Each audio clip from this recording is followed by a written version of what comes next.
It's time for Over There with Mirella Rastorfer. Mirella is our European correspondent. She joins us weekly. She is over there in Switzerland. And just very simply going to say, hi, Mirella, how are you?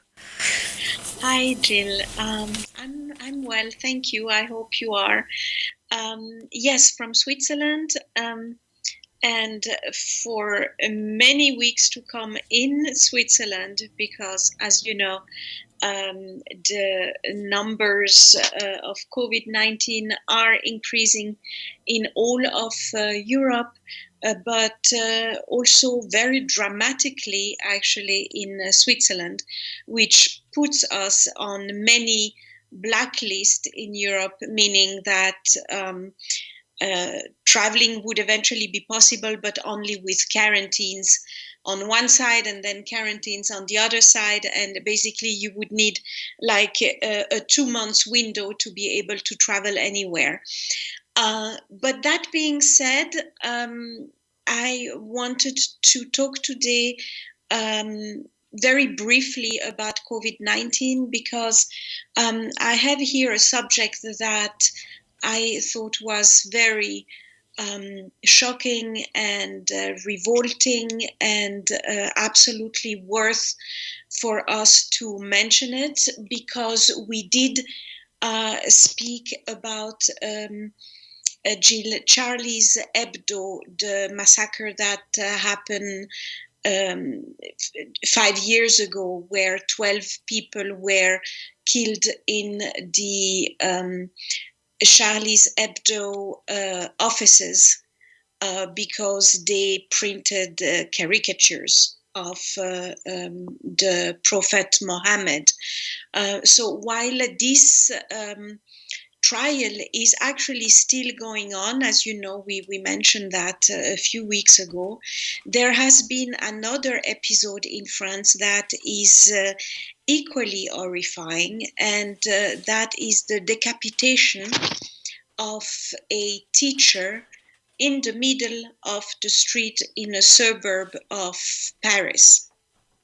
To give it some context, Samuel Paty was a teacher that was giving freedom of expression classes. In itself, it doesn't mean that he was giving any personal opinion. So Samuel Paty was actually using these same caricatures of the Prophet Muhammad in his class, but he was actually fair enough to suggest to students who would be maybe shocked or would disagree with even looking at such pictures, to actually leave the class and just discuss that with the one who wanted to discuss that. What he didn't know is that that would create such a outrage in certain circles that a fatwa was on his head, that a young 18 years old young man was going to come wait for him, ask certain students to help him identify the teacher, and then decapitate him basically on the street. So that has shocked the entire country. I think it's pretty obvious, and it is also very obvious that for Muslim, any depictions of the Prophet is blasphemous. This is a fact. But on the other hand, you have also people saying that in France is basically a country that pride itself about its secular identity. It's for them, after the revolution, the motto was literally liberty, equality, fraternity, um, in the sense of putting everybody on the same level, of being able to basically enjoy freedom of expression as well, among other very important rights, obviously. So thousands of people have rallied on the streets after the decapitation to honor the teacher, Samuel Paty, and to also basically make the government aware that teachers have been already warning for many years that it was almost impossible in certain schools, in certain classes, to not be threatened and to be able to actually speak about everything. And this is the interesting thing, is that one always assume that terror is actually fought through education, through teaching, and showing such pictures for that teacher, it was not a sign of lack of respect. It was basically wanting to discuss this kind of freedom of expression.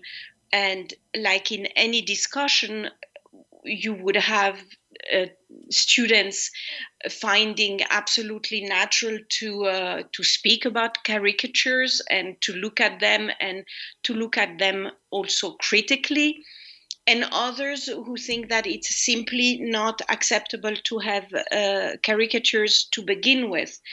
So the fact that there is a discussion, and the fact that people in France do not agree necessarily on the making of such caricatures, is a very normal human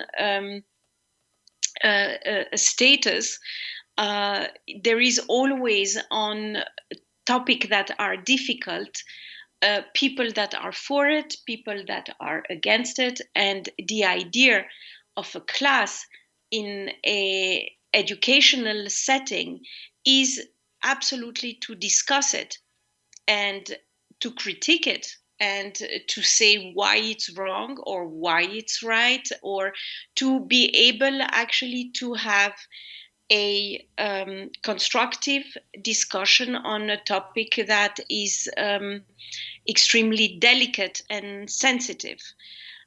Many people have been arrested, not necessarily linked to this event specifically, but there is now from the French government this will to look into associations and to shut down the one that promote hatred, for example.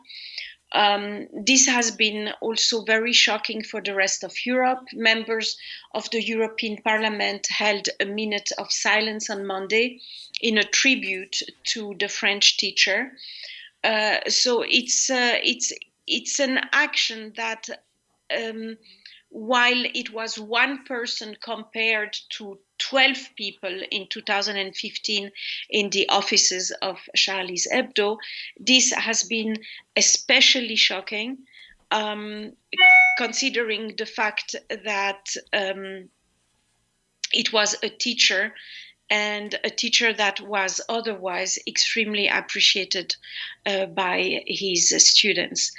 What is also interesting is that teachers were giving some interviews with journalists, and they were saying that they want to know now, after the holiday, because now it's the October holiday, how the students are really going to react to this.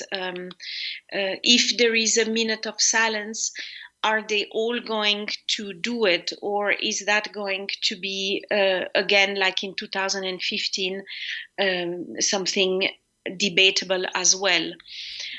So I think for teachers, there is also a certain level of fear.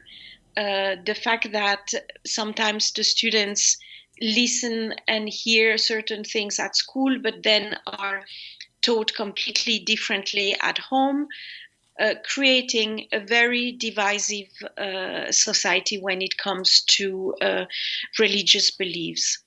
In any case, a ceremony will be held at La Sorbonne University on Wednesday. This is the fact that is La Sorbonne, the fact that is the most well-known and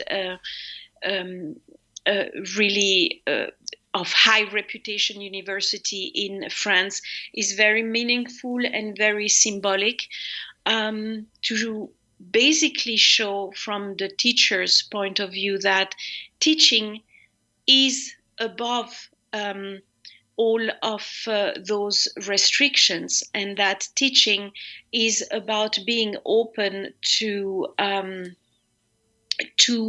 talk and discuss any subject, and that also at the end of the day it is completely natural to disagree, but there must be a way to disagree and keep a dialogue and do what education is meant for, which is basically educate students and let them after have their own opinion and become their own person and have their own personality, in all respect for all religions and beliefs, and refuse violence under any circumstances. Thank you very much, Mirella Rastorfer, over there. My pleasure.